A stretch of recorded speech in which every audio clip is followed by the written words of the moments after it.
Next बात करते हैं इन्वर्टिबल मैट्रिक्स, जिसको आप इनवर्स ऑफ ए मैट्रिक्स या रेसिप्रोकल ऑफ ए मैट्रिक्स के नाम से भी जानते हो। ठीक है, एक क्वेश्चन हो जाए, चलो एक क्वेश्चन कर लेते हैं। ठीक है, मान लेते हैं एक नंबर है हमारे पास 5 है, आप 5 का रेसिप्रोकल बताओ। थोड़ा सा सोचो, 5 का रेसिप्रोकल मतलब उल्टा ही होता है। ठीक है, 5 का रेसिप्रोकल क्या होगा। ठीक है, ऑप्शन दे दिया जाए, चलो मल्टीपल चॉइस क्वेश्चन है, इसके अंदर सिंगल करेक्ट है। ठीक है, एक ही सही हो सकता है। पहला क्या, -5, दूसरा क्या 1/5, तीसरा क्या बोथ, चौथा क्या कांट से। अब बताओ इनमें से कौन सा सही होगा। 5 का रेसिप्रोकल -5 होगा, 1/5 होगा, दोनों होगा, या कहा नहीं जा सकता। ठीक है, तो देखो यार, इस सिचुएशन में 5 का रेसिप्रोकल दोनों होगा। क्यों? क्योंकि देखो यार, रेसिप्रोकल का मतलब क्या होता है, उल्टा। तो अगर हम 5 का रेसिप्रोकल खोजते हैं विथ रिस्पेक्ट टू एडिशन तो क्या होगा, -5। और अगर हम 5 का रेसिप्रोकल खोजते हैं विथ रिस्पेक्ट टू मल्टीप्लिकेशन तो क्या होगा, 1/5। ठीक है, तो ये भी रेसिप्रोकल है, ये भी रेसिप्रोकल है। एक दिया गया है एडिशन के रिस्पेक्ट में, एक दिया गया है मल्टीप्लिकेशन के रिस्पेक्ट में। ठीक है, और अगर हम ये तीसरा ऑप्शन को हटा देते हैं तो अब बताओ कौन सा सही होगा। तीसरा ऑप्शन अब नहीं है, अब हमारे पास तीन ही ऑप्शन है, 1 2 और ये 3 बन गया। अब बताओ 5 का रेसिप्रोकल क्या होगा। अभी भी ये होगा कि ये होगा। अब प्रॉब्लम है हमारे पास, क्योंकि सिंगल करेक्ट का क्वेश्चन है, तो यहाँ पे हम इसके साथ जाएंगे कांट से, क्योंकि 5 का रेसिप्रोकल तो पूछ दिया लेकिन ये नहीं बताया कि मल्टीप्लिकेशन के रिस्पेक्ट में कि एडिशन के रिस्पेक्ट में। ठीक है, तो हमेशा क्वेश्चन को ऑब्जर्व करना कि पूछ क्या रहा है। ठीक है, सिर्फ रेसिप्रोकल पूछ रहा है लेकिन किसके रिस्पेक्ट में ये बात डिफाइंड नहीं है, तो हम कांट से इस वाले ऑप्शन के साथ जा सकते हैं। ठीक है, चलो उसको छोड़ते हैं, हम इसके बारे में बात कर लेते हैं। मान लेते हैं एक ए हमारे पास क्या है, स्क्वायर मैट्रिक्स है। एक ए क्या है, स्क्वायर मैट्रिक्स है, जिसका ऑर्डर हम क्या कर लेते हैं, यम मान लेते हैं। एक ए स्क्वायर मैट्रिक्स है जिसका ऑर्डर यम है, मतलब उसके अंदर कितने रो होंगे, यम रो होंगे, कितने कॉलम होंगे, यम कॉलम होंगे। ठीक है, और एक मान लेते हैं दूसरा एक और स्क्वायर मैट्रिक्स है जिसका भी ऑर्डर क्या है, यम के बराबर है। मतलब क्या, बी मैट्रिक्स भी क्या है, यम क्रॉस यम ऑर्डर का है, उसके अंदर भी रो यम है, उसके अंदर भी कॉलम यम है। और अगर हम क्या कर रहे हैं, ए और बी का मल्टीप्लिकेशन कर रहे हैं, और बी और ए का मल्टीप्लिकेशन कर रहे हैं, ए और बी का मल्टीप्लिकेशन और बी ए का मल्टीप्लिकेशन बहुत फर्क होता है। ए और बी का मल्टीप्लिकेशन मतलब क्या, आप ए को आगे रखोगे, बी को पीछे रखोगे। ए को क्या बोलते हैं हम मल्टीप्लिकेशन के अंदर, प्री फैक्टर बोलते हैं, क्योंकि ये आगे है तो क्या बन गया, प्री फैक्टर। और बी को क्या बोलते हैं, पोस्ट फैक्टर बोलते हैं। और इस सिचुएशन में अगर हम बात करें तो बी क्या बन गया, प्री फैक्टर बन गया, और ए क्या बन गया, पोस्ट फैक्टर बन गया। ठीक है, तो इस बात को हमें याद रखना कि किस ऑर्डर में आप मल्टीप्लाई कर रहे हो, ए इंटू बी कर रहे हो या बी इंटू ए कर रहे हो। ठीक है, चलो मान लो हमने ए इंटू बी का वैल्यू निकाल लिया और बी इंटू ए का वैल्यू निकाल लिया, और दोनों रिजल्ट क्या आ रहे हैं, बराबर आ रहे हैं, और दोनों रिजल्ट फर्दर आइडेंटिटी मैट्रिक्स के बराबर आ रहे हैं। तो उस सिचुएशन में अगर हम इस सिचुएशन को देखें और इनको देखें, मतलब क्या, ए बी मैट्रिक्स का मल्टीप्लिकेशन किसके बराबर आ रहा है, आइडेंटिटी मैट्रिक्स के बराबर आ रहा है। तो यहाँ पे हम क्या बोलेंगे कि बी क्या है, जो आप बाद में होता है वो क्या बन जाता है, पहले वाले का इनवर्स बन जाता है। हमने क्या बोला, कोई भी दो मैट्रिक्स है ए और बी, दोनों का ऑर्डर क्या है, यम है। ठीक है, ए बी क्या यम क्रॉस यम ऑर्डर का है, बी बी क्या यम क्रॉस यम ऑर्डर का है। और हमने ए बी मल्टीप्लाई किया, बी ए मल्टीप्लाई किया, और दोनों अगर बराबर आ जाए और फर्दर ये बराबर है किसकी, आइडेंटिटी मैट्रिक्स के, तो उस सिचुएशन में पहले अगर हम इनको और इनको देखते हैं, मतलब ए बी अगर आइडेंटिटी मैट्रिक्स के बराबर आ रहा है, तो इस सिचुएशन में जो आगे वाला जो बाद वाला होता है वो क्या बन जाता है, पहले का इनवर्स बन जाता है। तो हम क्या बोलेंगे, here b is the inverse of a. B क्या है, ए का इनवर्स है। एक नंबर था 5, इसके साथ मल्टीप्लिकेशन के रिस्पेक्ट में इसका फिर से एक नंबर था 5, इसका हम मल्टीप्लिकेशन के रिस्पेक्ट में रेसिप्रोकल क्या निकाले थे, 1/5। तो 5 और 1/5 को मल्टीप्लाई करते हैं तो क्या आता है, 1 आता है। तो ये आगे वाला क्या बन जाता है, पहले का क्या बन जाता है, इनवर्स बन जाता है। 1/5 को आप क्या लिख सकते हो, 5 के पावर -1 लिख सकते हो। हाँ लिख सकते हैं, ठीक है। तो ये क्या बन जाता है, पिछले वाले का इन्वर्स बन जाता है, ठीक है। उसी तरीके से आईडी यहाँ पे मैट्रिक्स के अंदर अगर कोई भी दो मैट्रिक्स का मल्टीप्लिकेशन आइडेंटिटी मैट्रिक्स के बराबर आ रहा है तो जो आगे वाला है, सॉरी जो बाद वाला है, वो पहले वाले का क्या बन जाता है, इन्वर्स बन जाता है। और इसको डिनोट कैसे करते हैं, and is denoted by a inverse that is b equal to a inverse. ये पहला सिचुएशन क्लियर हुआ जब हमने इसको और इसको ऑब्जर्व किया। ए बी का मल्टीप्लिकेशन बी ए के बराबर है और फर्दर आइडेंटिटी मैट्रिक्स के बराबर है, तो हमने इनको और आइडेंटिटी को जब इक्वेट किया तो हमको क्या दिख रहा है कि ए बी का मल्टीप्लिकेशन आइडेंटिटी मैट्रिक्स के बराबर आ रहा है। मतलब क्या, बी क्या हो गया, ए का इनवर्स हो गया, बी क्या हो गया, ए का इनवर्स हो गया। उसको ऐसे डिनोट करते हैं। अब इसको और इसको कंपेयर करते हैं, क्योंकि ए बी आई के बराबर है तो बी ए भी तो आई के बराबर है। कहने का मतलब उसका उल्टा भी तो आइडेंटिटी मैट्रिक्स के बराबर है। तो यहाँ से हमको क्या मिलेगा, इसको ऑब्जर्व करो, b a is equal to I. तो यहाँ पे हम बाद में किसको देख रहे हैं, ए को देख रहे हैं। पहले कौन है, बी है, तो यहाँ पे क्या बन जाएगा, ए बी का इनवर्स बन जाएगा। Here a is the inverse of b and is denoted by, कैसे डिनोट करेंगे, बी इनवर्स से कैसे डिनोट करेंगे, लिख देना, एंड इज डिनोटेड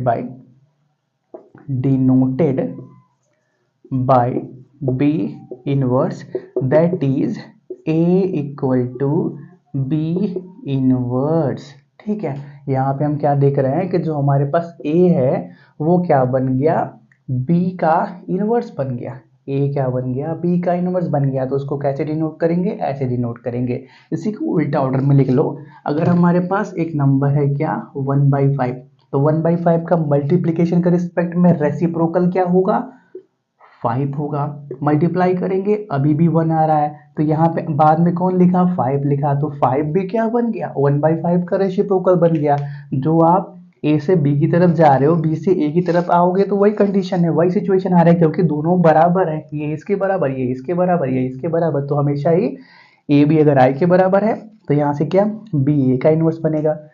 बी ए आई के बराबर है तो ए क्या बनेगा, बी का इनवर्स बनेगा। ये हो गया बेसिक बात, ठीक है। अब थोड़ा सा आगे बात करते हैं, एक एग्जांपल देख सकते हैं। चलो एक एग्जांपल देख लेते हैं, ठीक है। मान लेते हैं ए नाम का मैट्रिक्स है हमारे पास 2x2 ऑर्डर का, और बी नाम का एक मैट्रिक्स है जिसका ऑर्डर भी क्या है, 2x2 है। तो ए के अंदर एलिमेंट क्या क्या है, 2 3 1 2, और बी के अंदर एलिमेंट क्या क्या है, 2 -3 और -1 2, ठीक है। तो देखो यार, जो भी आप मैट्रिक्स ले रहे हो इसी तरीके से लेना, मतलब उसके एलिमेंट ऐसे लेना कि दोनों मल्टीप्लिकेबल हो, मतलब कि ए भी डिफाइंड हो, बी ए भी डिफाइंड हो। डिफाइंड मतलब क्या, दो मैट्रिक्स को मल्टीप्लाई करते हो, एक मैट्रिक्स ए है और एक मैट्रिक्स बी है, इनको आप मल्टीप्लाई करते हो तो मल्टीप्लाई करने का एक रूल होता है मैट्रिक्स का। क्या रूल होता है कि पहले का नंबर ऑफ कॉलम दूसरे मैट्रिक्स के नंबर ऑफ रो के बराबर होना चाहिए, ठीक है। तो इस बात को हमेशा याद रखना कि जो भी मैट्रिक्स ले रहे हो उनका मल्टीप्लिकेशन डिफाइंड हो, मतलब क्या, पहले का नंबर ऑफ कॉलम दूसरे के नंबर ऑफ रो के बराबर हो और दोनों इक्वल होंगे, तभी वो इन्वर्टिबल के केस में जाएंगे। इक्वल होंगे और आइडेंटिटी मैट्रिक्स के बराबर भी आने चाहिए, ठीक है। फिलहाल इसको हटाते हैं और इस क्वेश्चन को सॉल्व करते हैं, ठीक है। तो ए मैट्रिक्स है, बी मैट्रिक्स से पहले क्या, ए बी निकालते हैं, ठीक है। मतलब क्या, 2 3 1 2 इंटू 2 -3 -1 2। तो ये क्या है, ए मैट्रिक्स, ये है बी मैट्रिक्स, ये क्या है प्री फैक्टर, ये क्या है पोस्ट फैक्टर। इसका कॉलम कितने हैं, 2 है, 2x2, नंबर ऑफ कॉलम 2। इसका रो कितना है, 2। मतलब क्या, मल्टीप्लिकेशन पॉसिबल है, मतलब क्या, ए बी मैट्रिक्स डिफाइंड है। तो कितना मिलेगा, 2 इंटू 2 4, 3 इंटू -1 मतलब क्या, -3, 2 3 जा -6 और 3 2 जा 6, 1 2 जा 2 -2, 1 -3, 2 2 जा 4। तो कितना मिलेगा हमारे पास, 1 0 0 1। ये मिल गया इतने के बराबर। ये कितने के बराबर है, आइडेंटिटी मैट्रिक्स के बराबर है। तो हमने क्या देखा, ए बी क्या आ गया, आई के बराबर, मतलब क्या, बी क्या हो गया, ए का इनवर्स हो गया। एक और सिचुएशन देख लेते हैं, क्योंकि हमको ए बी आई के बराबर है और ये फर्दर बी ए के बराबर होना चाहिए। दोनों सिचुएशन जब बराबर होंगे, ये इसके बराबर तभी इन्वर्टिबल का कॉन्सेप्ट अब अप्लाई किया जा सकता है। बी ए के बारे में बात करते हैं, तो बी को पहले रखो 2 - 3 -1 2, और ए क्या है हमारे पास 2 3 1 2। ये क्या बन गया प्री फैक्टर, ये क्या बन गया पोस्ट फैक्टर। इसके नंबर ऑफ कॉलम 2, इसके नंबर ऑफ रो 2, मतलब यहाँ पे भी मल्टीप्लिकेशन पॉसिबल है। तो क्या मिलेगा 2 2 4 -3, 2 3 6 -6, 1 -2 +2 -3 +4। यहाँ पे भी क्या मिल रहा है आपको 1 0 0 1। यही तो हमारे पास ए बी मैट्रिक्स था और यही तो हमारे पास आइडेंटिटी मैट्रिक्स था। तो यहाँ पे हम क्या देख रहे हैं ए बी बी ए के बराबर है और ये फर्दर आइडेंटिटी मैट्रिक्स के बराबर है।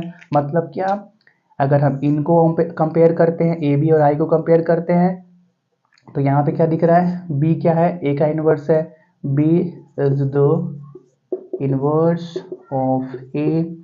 और इसको ऑब्जर्व कर रहे हैं किसको, बी ए और आई को हम कंपेयर कर रहे हैं। तो यहाँ पे क्या दिख रहा है कि बी ए क्या है आइडेंटिटी मैट्रिक्स के बराबर है, मतलब ए क्या बन गया बी का इनवर्स बन गया। ठीक है, जब ए बी बी ए के बराबर है और वो फर्दर आइडेंटिटी मैट्रिक्स के बराबर है तो वो मैट्रिक्स क्या इन्वर्टिबल कहे जा सकते हैं। यहाँ पे ए मैट्रिक्स इन्वर्टिबल हो सकता है, यहाँ पे बी मैट्रिक्स इन्वर्टिबल हो सकता है। ठीक है, सेम क्वेश्चन में आपको दोनों निकालने की जरूरत नहीं पड़ेगी। ठीक है, ये तो बस हम बेसिक बात कर रहे हैं, इसलिए दोनों के बारे में डिस्कस कर ले रहे हैं। जब भी क्वेश्चन होगा तो आपको किसी एक का ही निकालना पड़ेगा। ठीक है, और एक का निकालना ही पड़ता है, क्वेश्चन वैसे बनते ही है। ठीक है, चलो अब थोड़ी सी और बातें करते हैं। ठीक है, कि मैट्रिक्स मल्टीप्लिकेशन कहाँ कहाँ पे पॉसिबल है, कहाँ कहाँ पे नहीं है। कहने का मतलब अभी तक क्या देखा, थोड़ा सा उसको रिकैप कर लेते हैं। इनवर्स के अंदर क्या देखा हमने, अभी तक एक स्क्वायर मैट्रिक्स लिया था ए और एक स्क्वायर मैट्रिक्स लिया था बी, इनको मल्टीप्लाई किया और ये देखा कि a b multiplication b a multiplication के बराबर आ रहा है और ये फर्दर आइडेंटिटी मैट्रिक्स के बराबर आ रहा है, मतलब क्या ये इन्वर्टिबल है। यहाँ तक देखा। अब क्या करते हैं मैट्रिक्स को क्लासीफाई करते हैं। देखो मैट्रिक्स कितने टाइप्स के हो सकते हैं, मैट्रिक्स तो फर्दर बहुत सारे टाइप्स के हो सकते हैं, लेकिन अगर हम ऑर्डर के बेसिस पे बात करें, ऑर्डर के बेसिस पे मैट्रिक्स दो क्लास में डिवाइड किए जाते हैं। पहला होता है स्क्वायर मैट्रिक्स। स्क्वायर मतलब क्या, जिसके लिए यम एन के बराबर हो, जिसके लिए number of row number of column के बराबर हो। दूसरा क्या होता है रेक्टेंगुलर मैट्रिक्स, रेक्टेंगुलर मैट्रिक्स। ठीक है, जिसके लिए यम और एन बराबर ना हो। ठीक है, तो देखो स्क्वायर का तो एग्जांपल हमने देख लिया कि एक 2x2 ऑर्डर का ए है, एक 2x2 ऑर्डर का बी है, तो उनका मल्टीप्लिकेशन पॉसिबल था क्योंकि हमने वैसे नंबर सेट किए थे, वैसे नंबर सेट किए थे। क्यों, क्योंकि हमने क्या किया था ए को 2x2 ऑर्डर का बनाया था, बी को भी 2x2 ऑर्डर का बनाया था। मतलब क्या number of row number of column के बराबर थे, number of row number of column के बराबर थे। तो जब ए बी मल्टीप्लाई करने का टाइम आया, ए पहले है बी बाद में, तो इसके नंबर ऑफ कॉलम इसके नंबर ऑफ रो के बराबर थे 2 2। और जब बी ए बनाने का टाइम आया तो इसके नंबर ऑफ कॉलम इसके नंबर ऑफ रो के बराबर थे। इसके कॉलम कितने हैं 2, इसके रो कितने हैं 2। ये हमने खुद से बनाया था। तो स्क्वायर के केस में ए बी मल्टीप्लिकेशन और बी ए मल्टीप्लिकेशन दोनों पॉसिबल है, और दोनों इक्वल कैसे होंगे, उसके अंदर हमने ऐसे नंबर सेलेक्ट कर लिए थे जिसकी वजह से वो इक्वल हो गए थे। ठीक है, हमारी प्रॉब्लम वो नहीं है, नंबर सेलेक्ट करने पर प्रॉब्लम नहीं है, हमारी प्रॉब्लम ये है कि कौन से मैट्रिक्स मल्टीप्लिकेशन पॉसिबल है, कौन से मैट्रिक्स मल्टीप्लिकेशन पॉसिबल है। जिस किसी भी दो मैट्रिक्स को मल्टीप्लाई कर रहे हो तो पहले का कॉलम दूसरे की रो के बराबर होना चाहिए, तभी पॉसिबल है। स्क्वायर के केस के अंदर हमने देख लिया कि स्क्वायर के केस में हमेशा ही मैट्रिक्स मल्टीप्लिकेशन पॉसिबल होगा, मतलब क्या डिफाइंड होगा। स्क्वायर के केस में हमेशा ही मैट्रिक्स मल्टीप्लिकेशन पॉसिबल और डिफाइंड होगा। अब हम रेक्टेंगुलर के केस में देखते हैं कि रेक्टेंगुलर मैट्रिक्स के केस में क्या मैट्रिक्स मल्टीप्लिकेशन पॉसिबल है या नहीं है। रेक्टेंगुलर मैट्रिक्स के केस में मैट्रिक्स मल्टीप्लिकेशन पॉसिबल है या नहीं है, और पॉसिबल है तो क्या दो मैट्रिक्स के लिए ए बी और बी ए बराबर आ रहे हैं या नहीं आ रहे हैं। ठीक है, तो चलो इसको हटा देते हैं, एक एग्जांपल के बारे में बात करते हैं। मान लेते हैं एक ए हमारे पास मैट्रिक्स है जो क्या 2x3 ऑर्डर का है, जिसके अंदर क्या है 2 3 1 1 2 3। ये क्या है 2x3 ऑर्डर का है। और एक बी मैट्रिक्स लेते हैं जिसके अंदर एलिमेंट क्या है 1 2 3 4 5 6। ये क्या है एक 3 क्रॉस 2 ऑर्डर का है, 3 रो 2 कॉलम, इसके अंदर 2 रो 3 कॉलम। तो पहले हम ए बी निकालते हैं, ठीक है। तो ए बी निकाला जा सकता है क्योंकि इसके नंबर ऑफ कॉलम इसके नंबर ऑफ रो के बराबर है, तो निकाल लेते हैं पहले। तो कितना आएगा, 2 1 जा 2, 3 2 जा 6, 1 3 जा 3, 2 4 जा 8, 3 5 जा 15, 1 6 जा 6, और 1 1 जा 1, 2 2 जा 4, 3 3 जा 9, 1 4 जा 4, 4 2 नहीं 5 2 जा 10, 6 3 जा 18, ठीक है। तो कितना मिलेगा यहाँ पे हमको, 8 11 29 और 10 12, यहाँ पे 2 ही आएगा ना, कुछ और आएगा देख लेते हैं। 1 1 जा 1, 2 2 जा 4, तभी तो बोला, कोई बात नहीं। 14 और 32, तो ये मिल गया हमको ए बी मैट्रिक्स। अब क्या करते हैं, बी ए मैट्रिक्स निकालते हैं। तो बी ए मैट्रिक्स, तो बी को पहले लिखना पड़ेगा, 1 2 3 4 5 6, कितना है ये, 3 क्रॉस 2 ऑर्डर का। अब क्या, ए मैट्रिक्स लिखते हैं, 2 3 1 1 2 3, ये क्या, 2 क्रॉस 3 ऑर्डर का। अब इसके नंबर ऑफ कॉलम इसके नंबर ऑफ रो के बराबर है, तो ये मैट्रिक्स भी डिफाइंड है, मतलब किया जा सकता है। तो मैट्रिक्स मल्टीप्लाई करते हैं, 1 2 जा 2, और फिर क्या, 4 1 जा 4, 1 3 जा 3, 4 2 जा 8, और क्या, 1 1 जा 1 और 4 6 जा 12, ठीक है। नेक्स्ट 2 2 जा 4, 5 1 जा 5, 3 2 जा 6, 5 2 जा 10, और 2 1 जा 2। मैट्रिक्स मल्टीप्लिकेशन में एक नंबर इधर उधर हुआ तो पूरा जानते हो ना, रिजल्ट बदल जाता है, ठीक है। तो 5 3 जा 15, और 3 2 जा 6, और 6 1 जा 6, 3 3 जा 9, 6 2 जा 12, 3 1 जा 3, 6 3 जा 18, ठीक है। अब इसका रिजल्ट कुछ भी हो, लेकिन इसका ऑर्डर क्या है, 3 क्रॉस 3 है। कुछ भी हो लेकिन इसका ऑर्डर क्या है, 3 क्रॉस 3, और इसका ऑर्डर क्या है, 2 क्रॉस 2। तो क्या एक 2 क्रॉस 2 ऑर्डर का मैट्रिक्स एक 3 क्रॉस 3 ऑर्डर के मैट्रिक्स के बराबर हो, एक 3 क्रॉस 3 ऑर्डर के मैट्रिक्स के बराबर हो सकता है? नहीं हो सकता। तो देखो यार, रेक्टेंगुलर के केस में यहाँ पे ए बी भी डिफाइंड था, बी ए भी डिफाइंड था, लेकिन ये ए क्रॉस बी का वैल्यू बी क्रॉस ए के बराबर नहीं आ रहा है, मतलब यहाँ पे हम क्या करेंगे, इनवर्स का कॉन्सेप्ट नहीं अप्लाई करेंगे, ठीक है, क्योंकि अप्लाई हो ही नहीं सकता, क्योंकि ये इक्वल ही नहीं आ रहा है। इक्वल नहीं आ रहे हैं तो आइडेंटिटी मैट्रिक्स के बराबर आने का सवाल ही नहीं उठता, ठीक है। इक्वल नहीं आ रहे हैं तो यहीं पर रोक देंगे कि हाँ ये पॉसिबल ही नहीं है, ठीक है। और देखो, अगर हम क्या करते हैं, जो ए मैट्रिक्स है उसको क्या करते हैं, 2 क्रॉस 3 ऑर्डर का लेते हैं, और जो बी मैट्रिक्स है उसको क्या करते हैं, 3 क्रॉस 5 ऑर्डर का लेते हैं। तो क्या बताओ, ए बी डिफाइंड होगा, ए बी पॉसिबल होगा, ए बी का मल्टीप्लिकेशन पॉसिबल होगा, ए बी का मल्टीप्लिकेशन पॉसिबल होगा, क्योंकि इसके नंबर ऑफ कॉलम इसके नंबर ऑफ रो के बराबर है, इसके नंबर ऑफ कॉलम इसके नंबर ऑफ रो के बराबर है। और एक बात बताओ, क्या बी ए पॉसिबल होगा, बी ए पॉसिबल होगा, इसके नंबर ऑफ कॉलम इसके नंबर ऑफ रो के बराबर ही नहीं है, तो बी ए मल्टीप्लिकेशन पॉसिबल ही नहीं होगा, ठीक है। तो स्क्वायर के केस में पॉसिबल थे, क्योंकि वो हमेशा ही 2 क्रॉस 2 2 क्रॉस 2 या 3 क्रॉस 3 3 क्रॉस 3 या 4 क्रॉस 4 4 क्रॉस 4, मतलब क्या, उसके लिए number of row number of column के बराबर होंगे। रेक्टेंगुलर के केस में यहाँ पे देखो, पॉसिबल तो है लेकिन बराबर नहीं है, और यहाँ पे पॉसिबल ही नहीं है। ए बी और बी ए का मल्टीप्लिकेशन, ए बी पॉसिबल था लेकिन बी ए का मल्टीप्लिकेशन पॉसिबल ही नहीं है।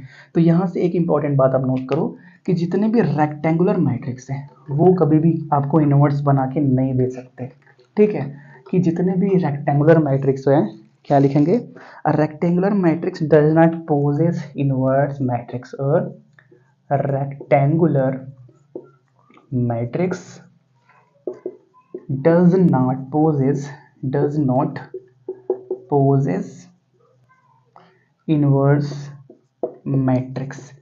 रेक्टेंगुलर मैट्रिक्स कभी भी इनवर्स आपको बना के ही नहीं दे सकते, क्यों, क्योंकि हम क्या जानते हैं, फॉर इन्वर्टिबल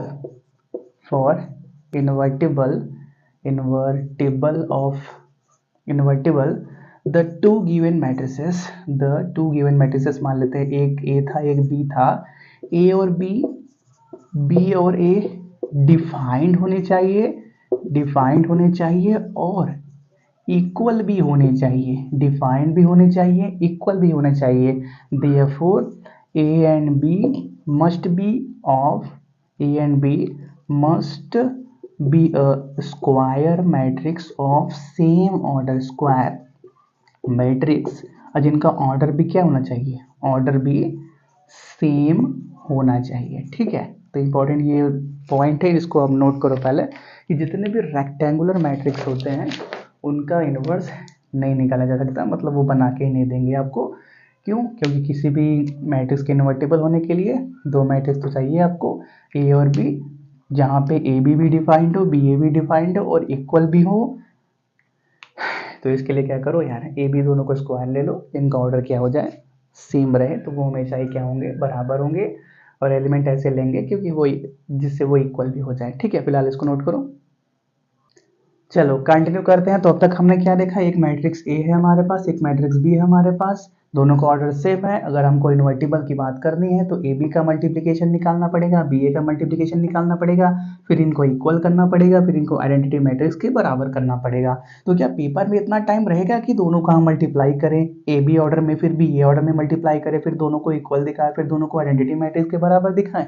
नहीं यार, इतना टाइम रहेगा भी नहीं। और ये जो कॉन्सेप्ट है ना, बेसिक कॉन्सेप्ट है कि इस तरह तो आपको पता होना चाहिए इनवर्स के बारे में। ठीक है, जो क्वेश्चन आते हैं वो अब जो अब बताने जा रहे हैं वहां से आते हैं। ठीक है, कोई भी एक मैट्रिक्स मान लेते हैं, एक मैट्रिक्स ए है, अगर ये इन्वर्टिबल है तो इसके साथ एक और मैट्रिक्स होना चाहिए। एक नंबर है हमारे पास, मान लेते हैं 5, अगर इसको इन्वर्टिबल बनना है तो इसके साथ एक और नंबर होना चाहिए। मल्टीप्लिकेशन के रिस्पेक्ट में बात करें तो 1/5 होना चाहिए, जिससे क्या मल्टीप्लाई होके 1 आ जाए। उसी तरीके से अगर ए मैट्रिक्स है, इसको इन्वर्टिबल होना है तो इसके साथ कोई एक दूसरा मैट्रिक्स होना चाहिए, जैसे इनका मल्टीप्लिकेशन हो ये क्या हो जाए, आइडेंटिटी मैट्रिक्स के बराबर हो जाए। ठीक है, तो चलो यार उसी के बारे में अब बात करने वाले हैं, एग्जिस्टेंस ऑफ इन्वर्टिबल मैट्रिक्स के बारे में। ठीक है, एग्जिस्टेंस ऑफ इन्वर्टिबल मैट्रिक्स की एग्जिस्ट कब करेगा। ठीक है, इन्वर्टिबल मैट्रिक्स, तो मान लेते हैं कोई भी एक स्क्वायर मैट्रिक्स ए है, वो इन्वर्टिबल होगा if and only if, invertible होगा इफ एंड ओनली इफ, सिर्फ एक ही कंडीशन में, जब उसका डिटर्मिनेंट का वैल्यू 0 के बराबर ना रहे। कुछ याद आ रहा है? सिंगुलर और नॉन सिंगुलर मैट्रिक्स के टाइम भी हमने बात किया था कि कोई भी मैट्रिक्स जिसका डिटर्मिनेंट 0 के बराबर नहीं होता उनको हम क्या बोलते हैं, सिंगुलर मैट्रिक्स बोलते हैं कि नॉन सिंगुलर बनते हैं। कोई भी एक मैट्रिक्स है, उसका डिटर्मिनेंट अगर 0 के बराबर आया तो ऐसे मैट्रिक्स को क्या बोलते थे हम, सिंगुलर मैट्रिक्स बोलते थे। और कोई भी एक मैट्रिक्स है जिसके डिटर्मिनेंट का वैल्यू 0 के बराबर नहीं आ रहा है तो ऐसे मैट्रिक्स को क्या बोलते थे, नॉन सिंगुलर मैट्रिक्स बोलते थे। ठीक है, तो देखो यार कोई भी एक ए स्क्वायर मैट्रिक्स है वो सिर्फ एक ही कंडीशन में इन्वर्टिबल होगा, जब उसके डिटर्मिनेंट का वैल्यू 0 के बराबर ना रहे। मतलब क्या, ए क्या रहे, एक नॉन सिंगुलर मैट्रिक्स है। तो सिर्फ और सिर्फ नॉन सिंगुलर मैट्रिक्स के इनवर्स निकाले जा सकते हैं, मतलब सिर्फ और सिर्फ नॉन सिंगुलर मैट्रिक्स ही क्या, इन्वर्टिबल होते हैं। इसको भी चेक कर ले क्या, कि ये कंडीशन हमेशा फुलफिल हो रहा है कि नहीं हो रहा है। तो जो अभी हमने स्टार्टिंग में पढ़ा था उसी कॉन्सेप्ट को यूज करते हैं। एक हमारे पास ए मैट्रिक्स है जिसका ऑर्डर क्या है, यम है। एक हमारे पास बी मैट्रिक्स है जिसका भी ऑर्डर क्या है, यम है। हमने क्या किया, ए और बी का वैल्यू निकाला और बी ए का वैल्यू निकाला, ये कितने के बराबर आ रहे हैं, आइडेंटिटी मैट्रिक्स के बराबर आ रहे हैं। तो हमने क्या किया, ए और बी और आई को कंपेयर किया था, तो यहाँ पे क्या बोला था, बी क्या है, ए का इनवर्स है, बी क्या है, ए का इनवर्स है। इसी को यूज करते हैं। ए बी इक्वल टू आई है तो बी क्या है, ए का इनवर्स है। दोनों साइड क्या कर लो, डिटर्मिनेंट ले लो, यहाँ पे डिटर्मिनेंट, यहाँ पे डिटर्मिनेंट। अब आइडेंटिटी मैट्रिक्स का डिटर्मिनेंट क्या होता है, 1 के बराबर, और डिटर्मिनेंट ऑफ ए बी कितने के बराबर होता है, determinant of a into determinant of b के बराबर। तो यहाँ पे क्या है, determinant of a into determinant of b is equal to 1। तो देखो दो मैट्रिक्स के डिटर्मिनेंट का वैल्यू 1 के बराबर है, मतलब क्या, यहाँ पे डिटर्मिनेंट ऑफ ए कभी भी 0 के बराबर नहीं हो सकता। डिटर्मिनेंट ऑफ ए का वैल्यू कितने के बराबर होगा, 1 अपॉन डिटर्मिनेंट ऑफ बी के बराबर होगा। इसीलिए डिटर्मिनेंट ऑफ ए कभी भी 0 के बराबर नहीं हो सकता है। ठीक है, ये बात हो गया कि कोई भी एक मैट्रिक्स है अगर वो इन्वर्टिबल है तो उसका डिटर्मिनेंट का वैल्यू 0 के बराबर नहीं होता। और कोई भी मैट्रिक्स ए है उसके इनवर्स को ऐसे ए इनवर्स से डिनोट करते हैं, जिसका value 1 upon determinant of A into में क्या, एडजॉइन ऑफ ए के बराबर होता है। कोई भी एक मैट्रिक्स ए है उसके इनवर्स को हम a inverse a university note करते हैं जिसका value 1 determinant a adjoint of a के बराबर होता है। ठीक है, इसके ऊपर बेस्ड क्वेश्चन हम नेक्स्ट क्लास में करेंगे। ठीक है, फ़ोन का स्टोरेज थोड़ा सा कम है इसलिए इस क्लास को यहीं पे रुकना पड़ेगा। तब तक के लिए thanks for watching, have a nice day.